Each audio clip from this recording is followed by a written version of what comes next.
आज तक रेडियो सुनता है सारा जहां।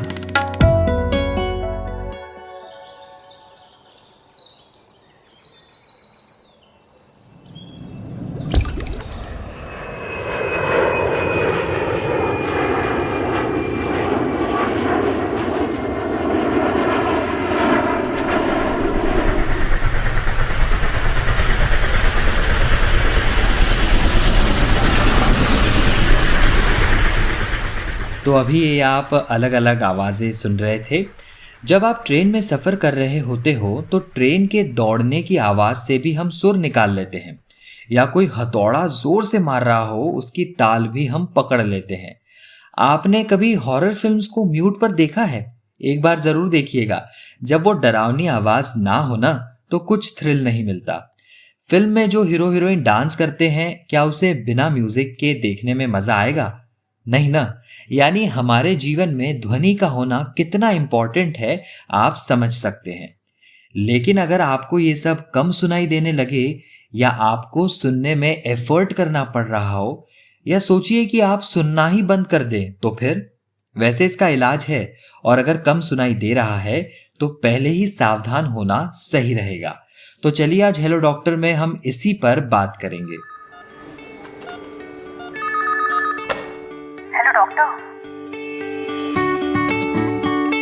हेलो डॉक्टर आज तक रेडियो की एक खास सीरीज है जिसमें हम आपकी सेहत से जुड़े टॉपिक्स पर काम की जानकारी आप तक पहुंचाते हैं स्पेशलिस्ट डॉक्टरों से बात करके। यानी अलग अलग बीमारियों पर मशहूर डॉक्टरों का ज्ञान, उनकी सलाह घर बैठे आप तक पहुंचती है हर मंगलवार सुबह आज तक रेडियो पर।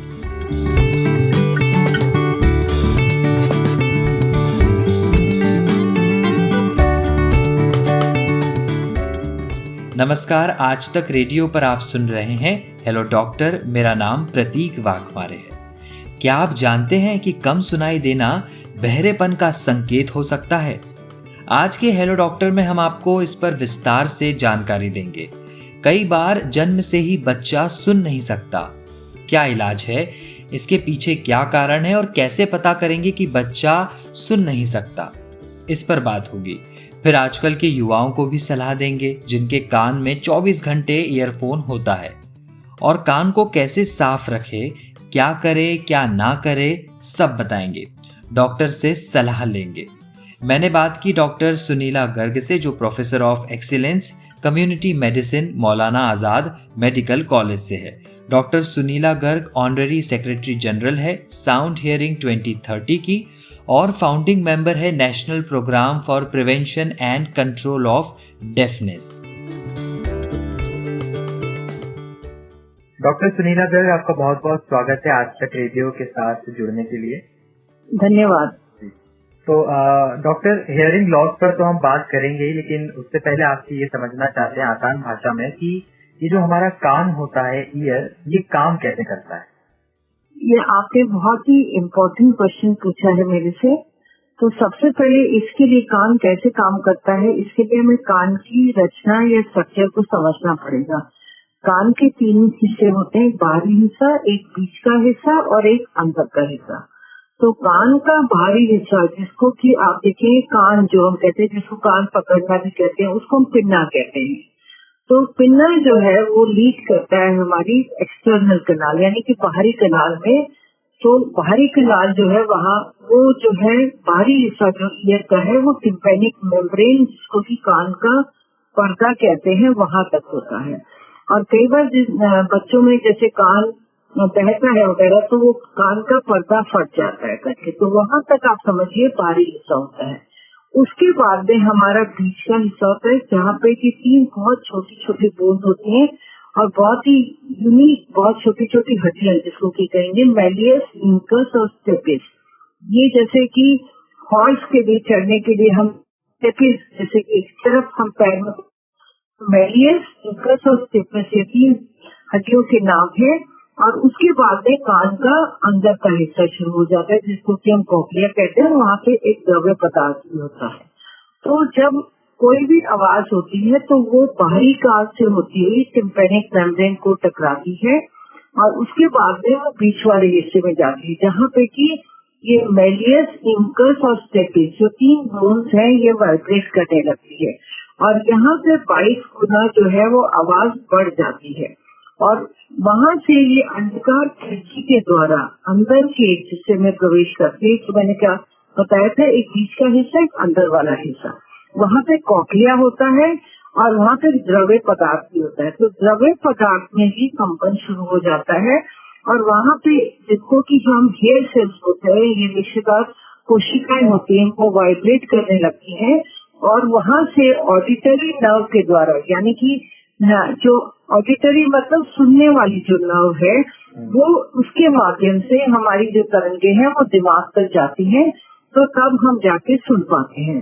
तो यानी कि बाहरी हिस्सा, बीच वाला हिस्सा और अंदर वाला हिस्सा, एंड देन इसके बाद में इसका कनेक्शन जो है वो ब्रेन को होता है, तब जाके हम सुन पाते हैं। किसी भी हिस्से में कोई भी गड़बड़ाहट हुई, सुनने में हमें दिक्कत होगी।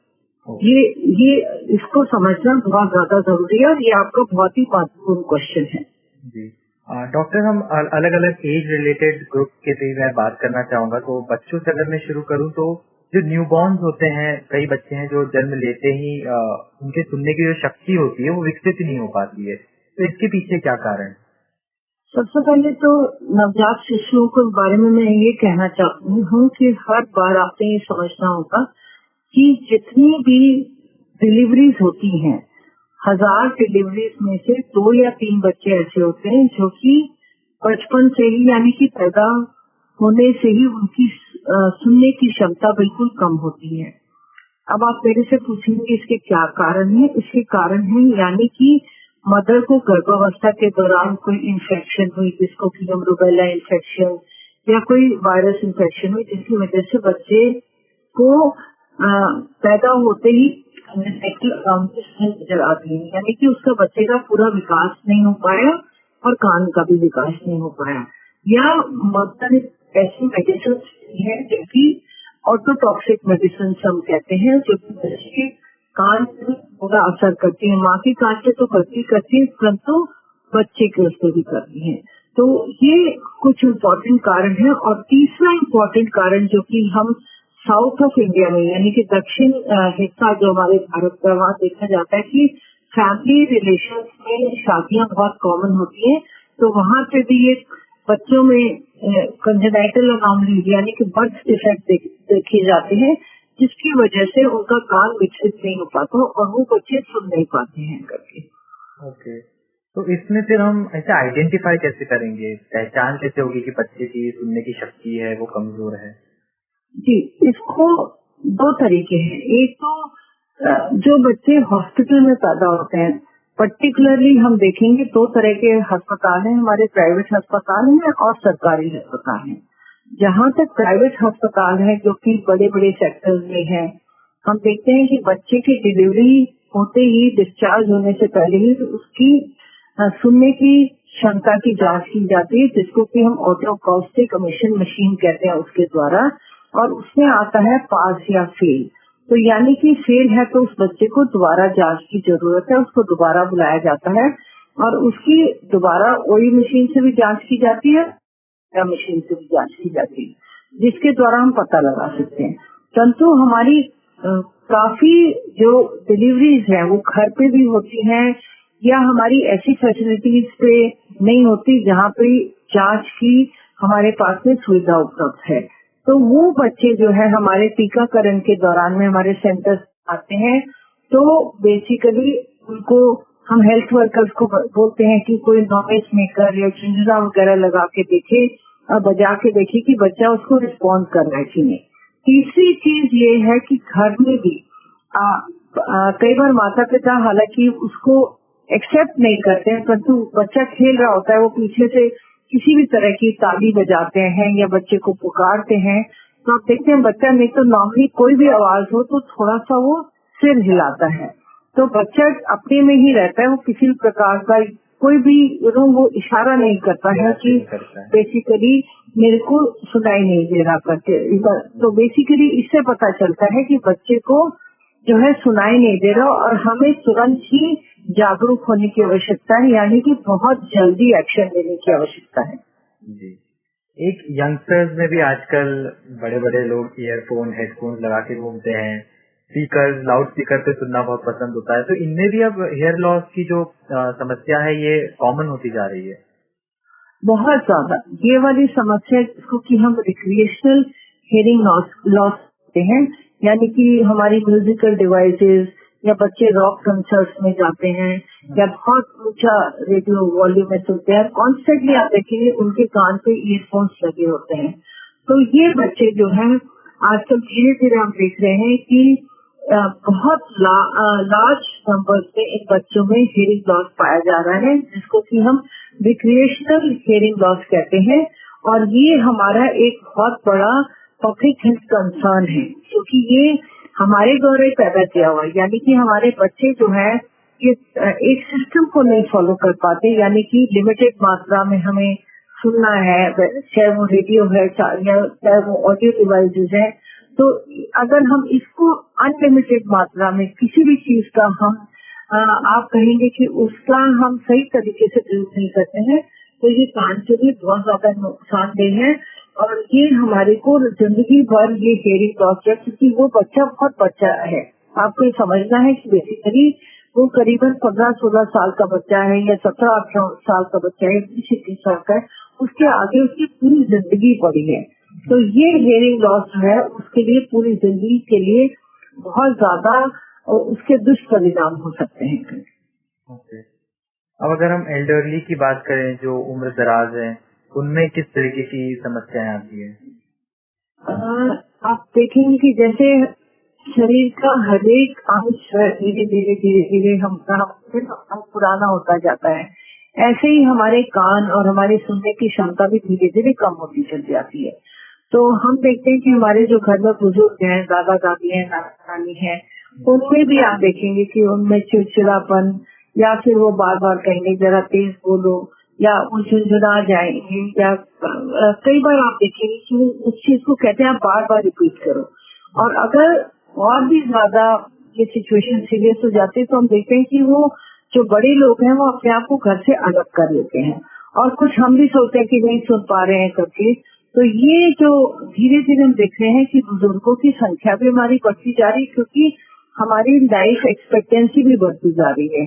तो ये अब प्रॉब्लम हमें ज्यादा देखने को मिल रही है। तो आप देखेंगे कि बुजुर्गों में बहुत मात्रा में प्रेसबाइटिस जिसको हम कहते हैं, यानी कि एज इंड्यूस्ड हियरिंग लॉस, ये हम ज्यादा मात्रा में देखते हैं या ज्यादा संख्या में देखते हैं, क्योंकि बुजुर्गों की संख्या भी बढ़ गई है।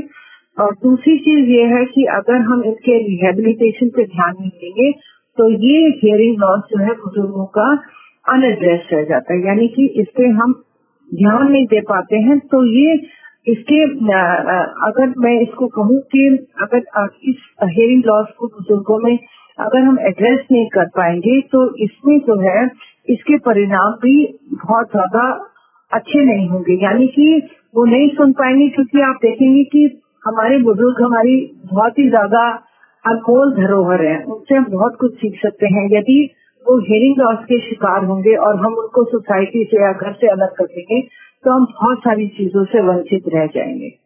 ओके। डॉक्टर सुनीला, ये भी बताइए कि क्या हियरिंग लॉस भी अलग अलग तरह के होते हैं? जी, एक तो होता है कंडक्टिव हियरिंग लॉस, यानी कि कुछ ऐसी चीज कान में है, कंडक्शन में जो साउंड के रोक डालती है, तो उसको कंडक्टिव हियरिंग लॉस बोलते हैं। और दूसरा होता है सेंसरी न्यूरल हियरिंग लॉस, यानी कि आपकी नर्व डिसऑर्डर्स हैं तो उसमें उसको हम सेंसरी न्यूरल हियरिंग लॉस बोलते हैं। तो यानी कि बहुत ज्यादा आपका वैक्स है कान में, इम्पैक्टेड वैक्स है, वो बिल्कुल तरंगों को ध्वनि की तरंगों को अंदर जाने में अगर बाधा डालता है तो उसको हम कंडक्टिव हियरिंग लॉस बोलेंगे, ठीक है। और यदि या आपके कान में कोई फ्लूइड भरा हुआ है because of infection and all, आपकी नर्व बिल्कुल सही है, कोई डैमेज नहीं हुआ है, परंतु कान में फ्लूइड है, वो कान में फ्लूइड इन्फेक्शन की वजह से भी हो सकता है। तो बेसिकली आपका कंडक्शन साउंड का नहीं हो रहा तो उसको कंडक्टिव हियरिंग लॉस बोलते हैं। और सेंसरी न्यूरल का मतलब है आपकी नर्व में प्रॉब्लम है तो उसको सेंसरी न्यूरल हियरिंग लॉस बोलते हैं। ओके। तो और क्या क्या कॉमन कारण हो सकते हैं हियर लॉस के?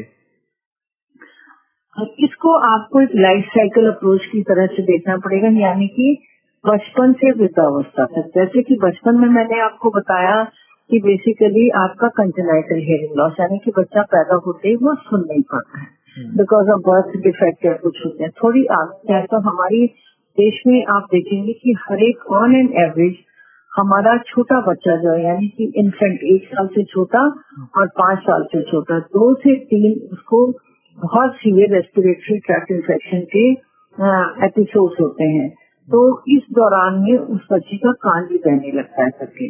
तो कई बार तो आप ये देखेंगे कि इतनी ज्यादा अनभिज्ञता है हमारे समाज में कि मेरा पर्सनली अनुभव भी है कि हम लोग एक ग्रामीण क्षेत्र का कान की जांच का हमने कैंप लगाया था। तो वहाँ पे लगभग आप देखेंगे कि 100 में से 70 से ऊपर भी ऐसी महिलाएं थी जिनके बच्चों के कान बह रहे थे। तो उन्होंने हमारे से आके पूछा कि मैडम ये बच्चों का कान क्यों नहीं बह रहा, बाकी बच्चों का तो कान बह रहा है। तो ये भी एक बहुत इम्पोर्टेंट, जिसको कि हम ओटाइटिस मीडिया कहते हैं, यानी कि कान के मिडिल पार्ट में इंफेक्शन होता है, जो कि बहुत कॉमन पाया जाता है कि हमारी, एक तो मैंने बताया अपर रेस्पिरेटरी ट्रैक्ट एक कारण है, इन्फेक्शन एक कारण है। दूसरा बेसिकली ये है कि प्राइमरी इन्फेक्शन जो है आपको खाली इसी से ही नहीं आएगा, परंतु कान में आपने कुछ डाला और इन्फेक्शन हुआ करके और आपका पर्दा फट गया तो कान से डिस्चार्ज भी आना शुरू हो जाएगा, तो जिसकी वजह से बच्चा नहीं पाएगा। वो दूसरा कारण है।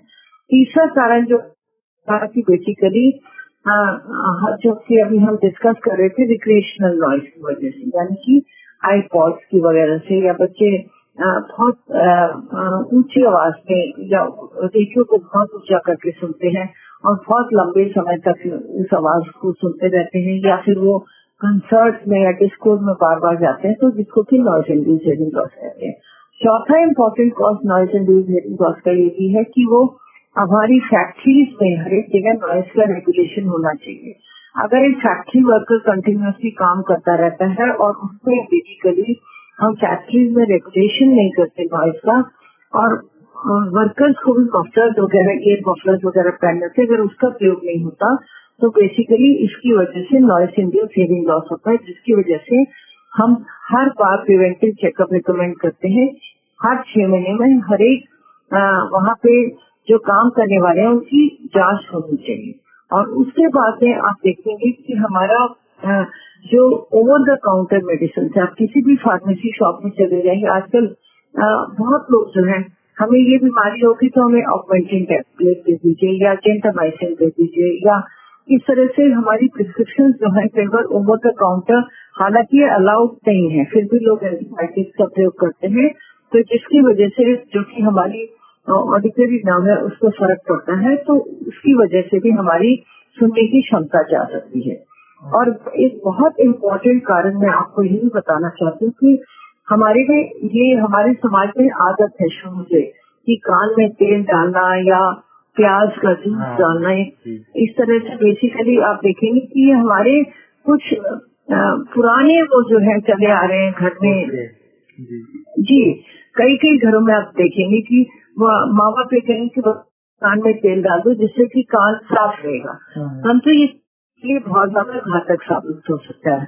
और इससे साथ में ये भी जुड़ा हुआ है कि हम ये भी चाहते हैं कि हमारे कान जो है, जिसको कि हम पहले कहते थे कनमैलिए साफ करते हैं करके, और इससे तो एक पिक्चर का गाना भी बना हुआ है, करारे साफ करारे कानों का ये मैल, ये बहुत पुराना गाना है करके, जिसमें कि एक क्वैक जो है वो कान साफ करता है, परंतु इस दौरान वो कान का पर्दा भी फट जाता है करके। तो ये भी एक इम्पोर्टेंट मुद्दा है जो कि हमारे समाज में ये प्रथा भी गई हुई है। और अगर हम थोड़ी आगे चले तो आप देखेंगे कि, और वैक्स आपने जो जिसको कि हम कहते हैं कि कान में वैक्स निकालने के लिए हम तेल डालते हैं वगैरह, ये हमने समझना है कि कान की वैक्स एक कान की नॉर्मल सेक्रेशन है जो कि अब निकल जाएगी, परंतु कई बार जो है वैक्स वो इम्पैक्टेड हो जाता है, यानी कि वहीं जाके वो जम जाता है, और ये पर्टिकुलरली तब होता है जबकि आपकी एज जो है वो बढ़ती चली जाती है करके। तो इसमें हम या तो कान में सॉलिवैक्स ड्रॉप्स आते हैं, परंतु बेहतर ये रहेगा हमेशा कान का इलाज जो है आप डॉक्टर के पास जाके कराएं, और वही जो भी आपको दवाइयाँ बताएंगे उन्हीं का हमें प्रयोग करना चाहिए। तो जैसे हम आगे चलते जाएंगे तो बुजुर्गावस्था में जो कि हमने जिक्र किया वहाँ पे एज इंड्यूस हियरिंग लॉस होता है, तो ये एक इम्पोर्टेंट कारण है। अच्छा, अभी आप वैक्स के बारे में बता रहे थे, यानी कान का जो मेल है, यानी वो अगर होता है तो ये एक तरीके से नॉर्मल है, कोई बड़ी समस्या नहीं है। नहीं, अपने आप ही निकल जाता है, ये सिचुएशन बनती है और अपने आप निकल जाती है, हमें कुछ भी करने की जरूरत नहीं। परंतु कई बार ऐसे आता है कि जैसे एज बढ़ती जाती है, कई लोगों में इम्पैक्टेड वैक्स हो जाता है, यानी कि वो निकल नहीं पाता है। और हम लोग ज्यादातर, आपने ये भी देखा होगा कि हैबिट के तौर पे लोग ईयरबड्स वगैरह का इस्तेमाल करते हैं और सोचते हैं जॉनसन एंड जॉनसन की बदले या इस फलानी कंपनी के जिसके ऊपर रुई लगी होती है। आपको कान में कुछ भी नहीं डालना है, वैक्स अपने आप ही निकलेगा। जहाँ पे वैक्स जम गया या इम्पैक्टेड हो गया तो वहाँ पे आपको डॉक्टर की सलाह जरूर लेनी चाहिए, क्योंकि इम्पैक्टेड वैक्स दवाइयों के माध्यम से या फिर सिरिंजिंग वगैरह के माध्यम से निकाला जाएगा। या नहाते वक्त भी या उसके बाद भी उंगलियों से भी निकाल सकते हैं उसे कॉमनली? नहीं, कुछ भी नहीं करने की जरूरत है, आप कुछ भी कान में डालने की जरूरत नहीं है, वैक्स अपने आप निकलेगा करके। अगर नहाते हुए कान में पानी भी चला गया तो आपको कुछ भी करने की जरूरत नहीं है, आप बस तौलिए से अपना कान साफ कीजिए और कान को जितना हो सके उतना ड्राई रखिए। ओके, तो डॉक्टर अभी लॉकडाउन था तब मैं भी ईयरफोन का इस्तेमाल बहुत ज्यादा बढ़ गया था, तो मैं भी फोन पर लंबी लंबी बातें भी करता था, गाना भी सुनता था। तो धीरे धीरे मुझे ना तकलीफ होने लगी, कान में हल्का दर्द होता था, लेकिन वो दर्द अपने आप ठीक भी हो जाता था। तो ऐसी सिचुएशन में मुझे क्या करना चाहिए, और जितने भी लोग हैं उन्हें कैसे मालूम पड़ेगा कि अब मुझे डॉक्टर के वो दिखा देना चाहिए या फिर वो कुछ टाइम बाद अपने आप ठीक हो जाता है? कब हम डॉक्टर के पास जाएं? बेसिकली आप देखिए, किसी के कानों में रिंगिंग सी सेंसेशन, ऐसे लगेगा कान में कोई सीटी बज रही है, या आपको लगेगा कि आपको कोई बार बार बात करने की चेष्टा कर रहा है परंतु आप बात नहीं कर पा रहे हैं, आप बार बार कहते जरा दोबारा बोलो, या फिर आपको नहीं समझ में आता तो थोड़ा सा चिड़चिड़ापन शुरू हो जाता है। तो जैसा कि आपने बताया कि लॉकडाउन पीरियड में हुआ और आपने उसके बाद में ये खत्म हो गया करके, तो इसको तो हम रिवर्सिबल कहते हैं। परंतु अगर आप उसी स्थिति में चलते रहते और अपने ईयरफोन्स का इस्तेमाल करते रहते और वो ऊंची आवाज में सुन तो एक्चुअली इसके बहुत ज्यादा दुष्परिणाम हो सकते हैं, जैसा कि आजकल के बच्चों में हो रहा है। वो केवल इसी का प्रयोग नहीं करते परंतु साथ में आप देखिए वो बहुत ज्यादा म्यूजिक के शौकीन होते हैं, प्लस वो रॉक कंसर्ट्स वगैरह में भी जाते हैं जिससे कि बहुत हैवी नॉइस होता है। कोई भी चीज जिससे बहुत ज्यादा, कान का पर्दा बहुत नाजुक है तो बहुत जल्दी वो फट सकता है। इवन हम ये भी देखते हैं कि जो लोग एयरपोर्ट वगैरह के बाजू में रहते हैं, जब हमारा एरोप्लेन जब उड़ान भरता है तो भी इतनी ध्वनि उसमें उत्पन्न होती है कि वो भी कान के लिए बहुत डेंजरस होती है। और जो घर पर्टिकुलरली एयरपोर्ट वगैरह के पास बने हुए हैं तो नॉइस पॉल्यूशन जो है वो एक इम्पोर्टेंट कॉज है हियरिंग लॉस का। ओके, तो अभी हम कान के जो प्रॉपर हाइजीन है उस पर आएंगे, लेकिन उससे पहले आप ये बताइए कि अगर किसी को प्रॉपर हेयर लॉस है या वो डेफ है, उस सिचुएशन में एक परमानेंट इलाज क्या हो सकता है, क्या क्या अवेलेबल है? पहली बात तो डॉक्टर सोचते हैं कि हमें एक इंक्लूसिव समाज का निर्माण करना है जिससे कि हमारे बच्चे जो हियरिंग इम्पेयर्ड हैं, आजकल ऐसा नहीं है कि हम जैसे हम कहते हैं कि हियरिंग लॉस जितना है उसमें 60% तो प्रिवेंटेबल हियरिंग लॉस है, यानी कि आपके जो मैंने अभी बताया था कान बहना वगैरह, उसमें आपके वैक्सीन जो हमारी भारत सरकार द्वारा लगाए जाते हैं तो आगे जो डिजीजेस है वो आप बच्चों में अगर टीकाकरण करेंगे तो उससे बचा जा सकता है। और बाकी जो कॉजेज हैं उनका रिहेबिलिटेशन, यानी कि आप उनको हेयरिंग फिटिंग कर सकते हैं, कॉक्लियर इम्प्लांट कर सकते हैं, तो ये रिहेबिलिटेशन भी उनका हो सकता है। और ये जो है पैदा होने से 3 महीने तक बच्चे की पूरी जांच हो जानी चाहिए और 6 महीने में उसका रिहेबिलिटेशन, यानी कि उसको कॉक्लियर इम्प्लांट वगैरह लग जाए तो लग जाना चाहिए। परंतु कॉक्लियर इम्प्लांट के बाद भी ये माँ बाप की तपस्या है कि 2 साल तक लगभग कम से कम वो स्पीच एंड हियरिंग थेरेपिस्ट के पास जाएं, लगातार उसको जो वो सलाह देते हैं उसका पालन करें और ये देखें कि बच्चा पूरी तरह से रिहेबिलिटेट हो जाए। और ये आगे के लिए जब भी कॉक्लियर इम्प्लांट लगता है तो उसका जो आगे का प्रोसेस है, इम्प्लांट लगाना तो बहुत आसान है परंतु उसके आगे का प्रोसेस जो है वो आपका स्पीच एंड हियरिंग थेरेपी जो है आपको ठीक से बताएगा और आपको उसको समझना चाहिए, और ये बहुत जरूरी है। और तीसरी इम्पोर्टेंट चीज जो है बेसिकली आपने देखा है कि जो भी हियरिंग एड का भी आप इस्तेमाल करते हैं, और हियरिंग एड लगभग 1 सप्ताह के 2 सप्ताह तक, लगभग 15 दिन के बाद में चेंज करने पड़ते हैं, जो कि हम भूल जाते हैं। और बार बार हम ये सोचते हैं कि कान का हमारी जो हियरिंग एड है वो काम नहीं कर रही करके, तो ये चीजें जो है हमारी असिस्टिव डिवाइसेस का भी काम करना बहुत जरूरी है। तो ये 2 चीजें मैं कहना चाहूंगी कि जो बचपन से अगर हम देखें तो जो सुन नहीं पाएगा वो बोल भी नहीं पाएगा, और जो बोल नहीं पाएगा उसको समाज कह देता है गूंगा बहरा है, और वो बच्चा समाज से बिल्कुल अलग हटता चला जाता है। तो हमने आज की तारीख में ये सोचना है और ये ठानना है कि हमने एक इंक्लूसिव समाज का निर्माण करना है, जिसमें कि हमारे हियरिंग इम्पेयर्ड भी लोग हैं, हम लोग साधारण लोग भी हैं, यानी कि जो कि बेसिकली सब तरीके से भगवान ने हमको सभी इंद्रियां दी है और पूरी तरह से सक्षम है। तो हमें ऐसे समाज का निर्माण करना है।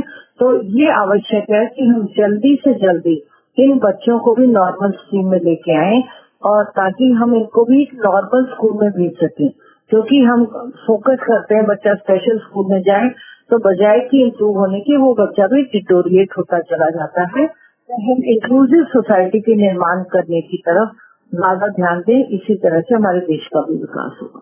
ओके डॉक्टर सुनीता, बस आखिरी में 2-3 सवाल और मैं लेना चाहूंगा।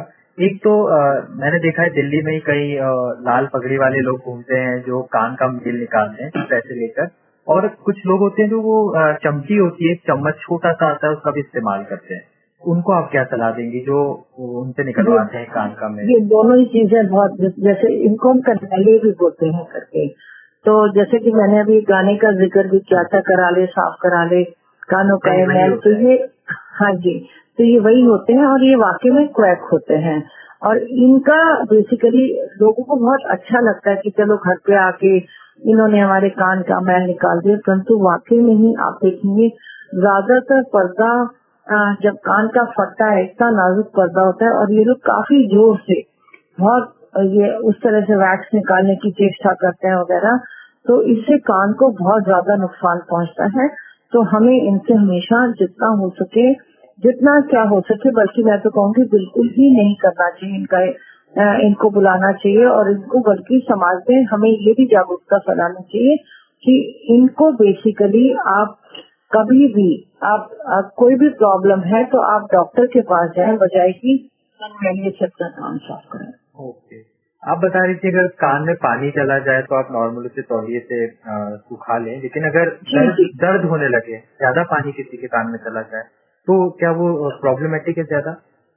वो कान में अगर पानी चला जाता है तो इसका मतलब है कि आपका वैक्स है वो फूल गया है करके, तो बेसिकली वो वैक्स के लिए आप या तो डॉक्टर की सलाह से आप सॉलिवैक्स ड्रॉप्स डालें वगैरह। तो क्योंकि ज्यादातर ये देखा गया कि इम्पैक्टेड वैक्स होता है, जो कि पानी जाता है वो फूल जाता है, तो कान में दर्द होता है। अन्यथा थोड़ा पानी जाएगा तो आपको कोई भी फर्क नहीं पड़ेगा, आप तौलिए से साफ करेंगे तो बिल्कुल कान आपका साफ और सूखा रहेगा। जो कान बल्कि लोगों के बहते भी हैं, यानी कि बच्चों के कान भी बहते हैं, बड़ों के भी अगर कम बहते हैं, तो डॉक्टर भी हमेशा यही सलाह देंगे कि कान को हमेशा सूखा रखे, और कोई भी एंटीबायोटिक वगैरह ड्रॉप्स अगर डालनी भी हो तो केवल डॉक्टर की सलाह से आप डालें। ओके, लास्ट में डॉक्टर सुनीला मैं चाहूंगा आप हमारे लिसनर्स को ये बताएं कि वो अपना कान कैसे स्वस्थ रखे, साफ रखे, क्या सलाह देंगे आप उन्हें? इसको हम कहते हैं कि हेल्दी, यानी कि स्वस्थ श्रवण शक्ति की जो प्रैक्टिसेस हैं बेसिकली, यानी कि हमें सबको अच्छे तरीके से सुनना है, तो हमें हेल्दी ईयर प्रैक्टिसेस, यानी कि हमें स्वस्थ कान की प्रैक्टिसेस का प्रयोग करना चाहिए। यानी कि हमेशा हमें कोई भी कान में प्रॉब्लम हो तो डॉक्टर की सलाह लेनी चाहिए।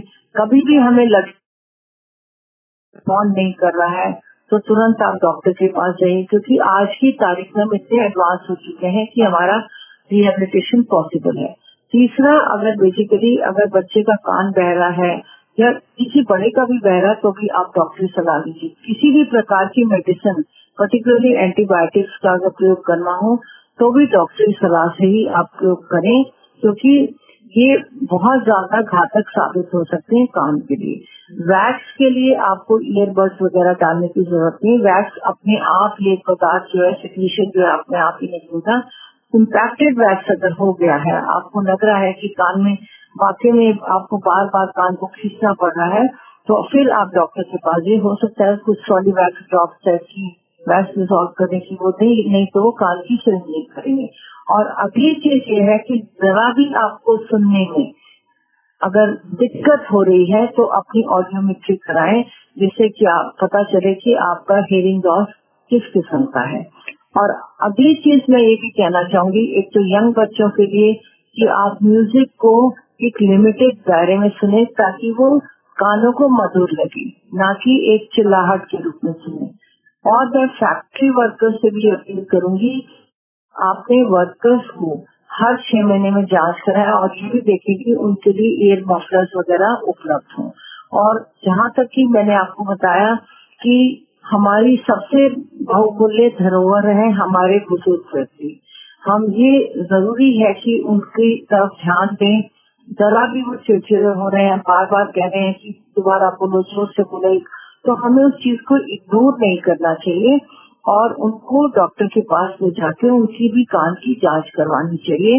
क्योंकि अगर वो सही से सुनेंगे तो सही से आपके घर में, आपकी सोसाइटी में अच्छी तरीके से योगदान दे पाएंगे और हमारा समाज जो है इतनी अनमोल धरोहर से बिल्कुल वंचित नहीं रहेगा, बल्कि हम आगे ही आगे तरक्की करेंगे।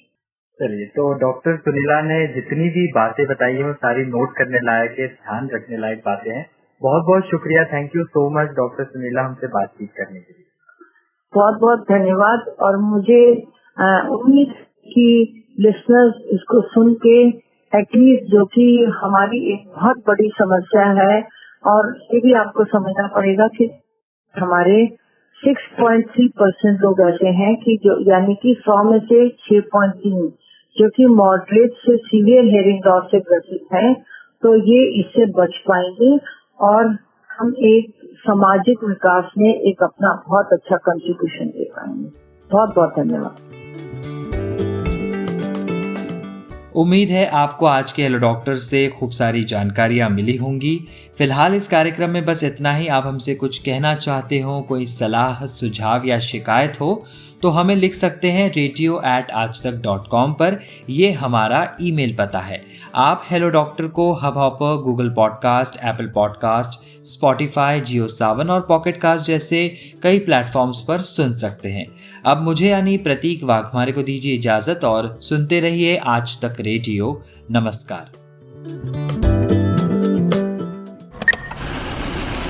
कमाते हैं लेकिन बचा नहीं पाते, बचाते हैं तो उससे कमा नहीं पाते। शेयर की चाल, निवेश का हाल, बाजार का तमाशा, इकोनॉमी की भाषा, बॉन्ड, बीमा, सोना, चांदी, सबकी होती है बात बचाते रहो नारे के साथ। हर शनिवार नितिन ठाकुर के साथ कीजिए मुलाकात अपने मनी मैनेजर से।